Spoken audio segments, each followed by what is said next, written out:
I'm Dan Drake. This is Front Up on Geno TV and Channel 99. We're back again with the show, and we have as our guest Rob Ranney. Rob, welcome. Good to see you, Dan. Rob, among other things, is that now the chairman of the Steamship Authority Board. That's correct. Just for this year, though. It's a rotating schedule, but yes, that's correct. You've been a member, what, for now 7 years? I think it's about 6, actually. Six years, okay. Yeah. Of the board. It's been a challenging spring for the Steamship It's been an interesting, yes. Well, on the vineyard side. On the vineyard side. On the Nantucket side, we're pretty good. Well, we had a couple days in the last couple of weeks, but generally, relatively speaking, yeah. And I think people on this side tend to understand that there will be breakdowns from time to time, and nothing's perfect, and stuff happens. Right. So the two big boats were both out of commission pretty much at the same time, overlapping, but not.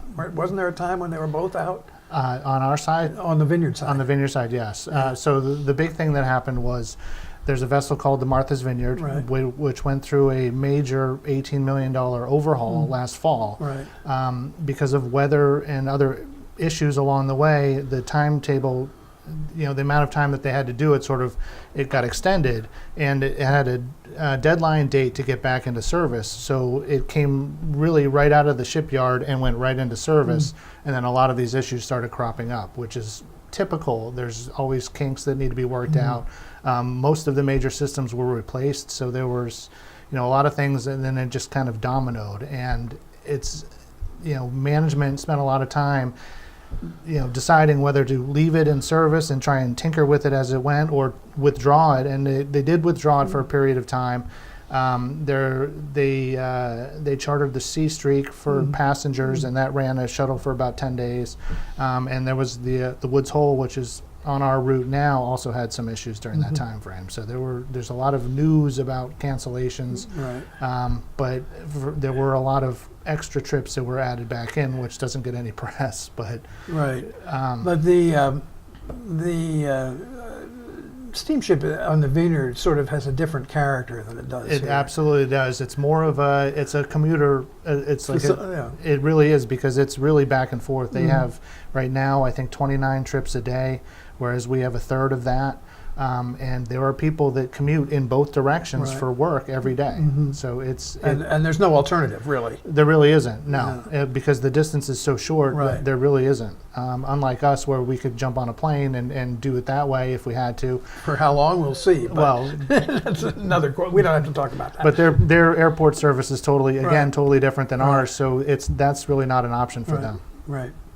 And there's no other, like the High Line, that serves the same route. Well, there are a couple of boat lines that do that. They go to Falmouth, but it's passenger only. So if you have a vehicle, you don't have a. So the Steamship Authority decided. I guess there was a big noise over in the Vineyard. There was a huge noise. I chaired the public session there in the high school with over 200 people that were very angry and very vocal about their issues. And leading up to that, internally, steamship management had been looking at doing some kind of a review of the operations to see if there was something that we were doing or not doing that was, contributing to some of this stuff. And so that was sort of going along behind the scenes, but the Vineyard got it, just went crazy, absolutely crazy. And we came out with, we put out proposals for outside consultants to review the entire, operation, from maintenance to management to, communications, PR, stuff like that, everything. And we put that out to bid, and we've signed a contract with a consulting firm that is going to start next week and visit all the ports, ride the boats. Do they have experience with this kind of thing? They do. They absolutely do. They're based out in Seattle, so they've done a lot of stuff with the Washington State ferry system and other ferry operations around the country. So, and I gather that they'll be in town, if you will, over the next couple of weeks. That's right. They're here meeting with us next Thursday, I believe. They're not just meeting with board members and staff members. They're meeting with employees, passengers. They're riding the boats, talking to people, and seeing what's going on. When are they expected to deliver their report? It's a 12-week time frame, so we're looking at sometime maybe end of September, October, something like that. Is there any sense of whether there'll be any real surprises in this? I don't think so. Our management team is very good, and they know a lot of things that they're unhappy with that perhaps for whatever reason they haven't been able to fix internally, and this will sort of help that process, I think.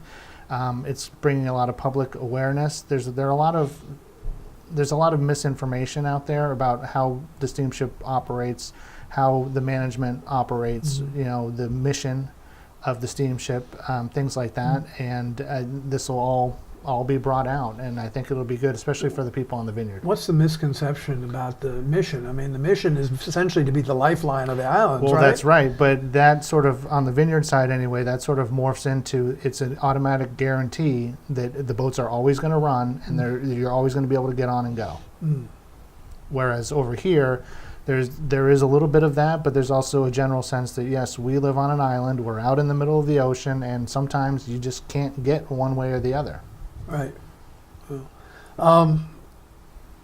Mr. Davis, Robert Davis, has been the general manager now for almost a year. About a year, that's right, yeah. And so he's sort of been hit by a He's firestorm. been hit. He's a great guy. He's a great manager. He was but at the Steamship Authority. He was. Yeah. He was the treasurer for almost 30 years, and he has stepped into a mass of public outrage, and just it's seemingly, you know, one thing after another, and literally when it rains, it pours. And a lot of these mechanical issues that have gone on have been relatively minor, but it either delays the boat or it takes it out for a trip or two, and that's everything is being scrutinized, and it's, you know, every little thing now has become a huge deal.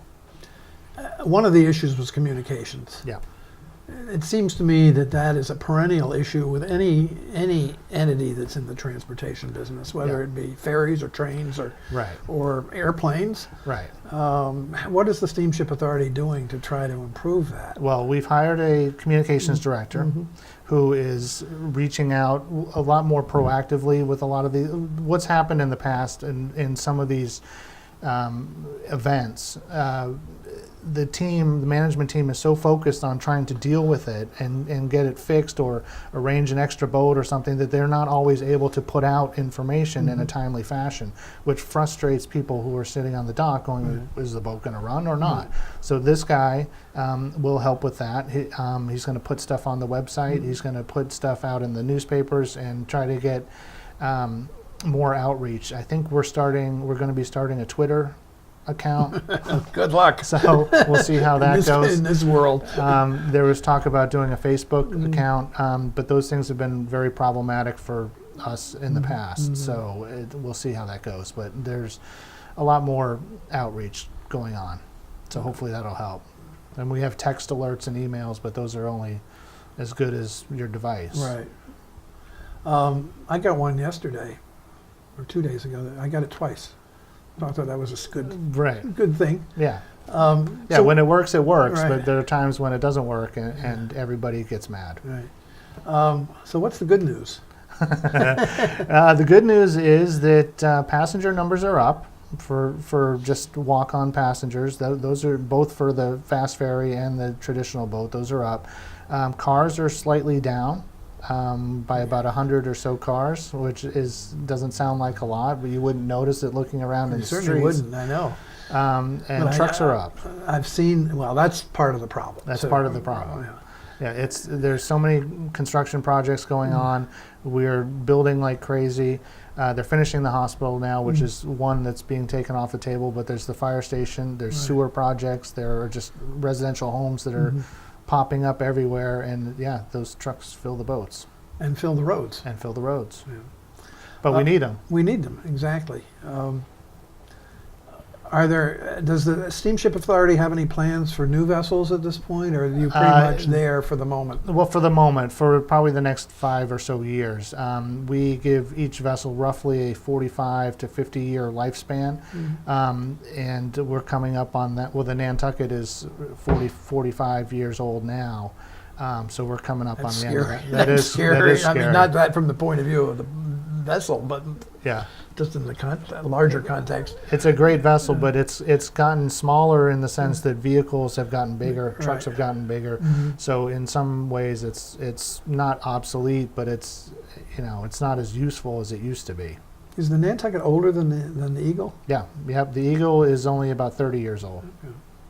Believe that or not. Well, no, it's. And the Eagle's done great service for Nantucket. Yeah, as hard as it may be to maneuver in a wind. Yeah, But, it's gotten a little bit better with bow thrusters and rudder modifications and things like that. But it's a workhorse. Yeah. Its normal schedule is about 18 hours a day for roughly 300 or so days a year. Right. And that's a lot. That's a lot to ask in all kinds of weather conditions. And the freight boats are all in pretty good shape at this The freight point? boats are in pretty good shape. They're, I think their average is 25 to 30 years old. They're workhorses as well, and they're very unsung heroes in the sense that people sort of forget that they're bringing everything that we need, food and fuel and everything on a daily basis. But yeah, they're doing well. How about the new terminal in Woods Hole? That's a big project. That's something that people here don't really focus on. That's a huge project, actually. I call it the Big Dig because, well, they've gone through most of the dig now, but there was an old pier there that the terminal building sat on that they've dug out, and they're going to make a slip out of it. And there are going to be 3 functional slips there eventually. I wondered where the third one was going. Yeah. So there's going to be eventually a new terminal building set back a little bit from the slips. Most people don't remember what Woods Hole looks like, but it's very challenging because how do you do that and keep operating at the same time? In a very limited space. Very limited space. I mean, even less space than you have in Hyannis. That's right. It seems to me. Yeah, and it's busier. They handle 3 times as much traffic as we do, or at least as Hyannis does. And a lot of the delays that we see now are because they can only use 2 of the slips. And the main reason why this was done was because the slips are falling apart. They're 50-something years old, and it's it has to be done, and it's a nightmare. How long is that project going to take? It's about a 6 or 7 year project. Most of the work has to be done in the off season because it's just too busy right now to even attempt anything. And you have a new reservation center? We do. We're in Mashpee? Well, we have one in Mashpee that's always been there, and we have sort of additional stuff with the administrative office building in Woods Hole in Falmouth, technically. But yeah, so there's a new building there, which had to be done because all those offices were at the ticket office in Woods Hole, and which has now been demolished. It's very It's a complicated. And then you have a ship repair facility in Fairhaven. in Fairhaven. Yep, they can do a good amount of repairs. There's no dry dock there, which ties our hands with some of these bigger projects. Right. And one of the issues with the Martha's Vineyard vessel was the shipyard that had done the work is getting a lot of heat for maybe doing some faulty work, which hasn't been proven yet. We think it's just a combination of the scope of the project. Heat for what work it did on the Martha's Vineyard, or heat for other work it's done too? Well, mostly on that boat, but it's very difficult because when we put these things out to bid, the state bidding we have to follow all the rules for the state bidding process, and it really goes to the lowest bidder. Right. And we don't get a lot of shipyards bidding on these projects. So usually there's only 2 maybe or 3. So we Sort of like getting roads paved in Nantucket. Right. So we don't want to get into a huge fight with one of the shipyards that we'll have to use in the future. But it's sort of there's a sort of where is the ship? It's in Rhode Island. This one was in Rhode Island. Where are the others that are sort of possibilities? There's one in New London, Connecticut that we use, and those are really the main ones. And once you get too far away, we'll get bids from Alabama. Yeah. But to send the vessel down there and back, it's a week in each direction, Right. and it's Doesn't make sense. unless it's the only one or the lowest bidder. Yeah, well, can you factor in the cost of getting it there? And I would back? imagine, I yeah. don't, Yeah. I would hope so. Anyway, well, Rob, it's great to see you and to have you back and to hear Thanks for that having me. things are hopefully now on an even keel. Yeah, they seem to be back to And normal. we'll look forward to hearing what the consultant has to say. Yeah, and absolutely. hopefully there won't be any stink bombs thrown in the party by that Well, no, study. but if if there are, Well, that's fine. I mean, I think we've all the board members have said from the beginning. I mean, yes, we want to know that we're doing a good job, but if there's something we're not doing that we should be doing or that we're doing badly, let's hear about it and fix it. Great. Rob Ranney, thank you so Thanks, much. Dan.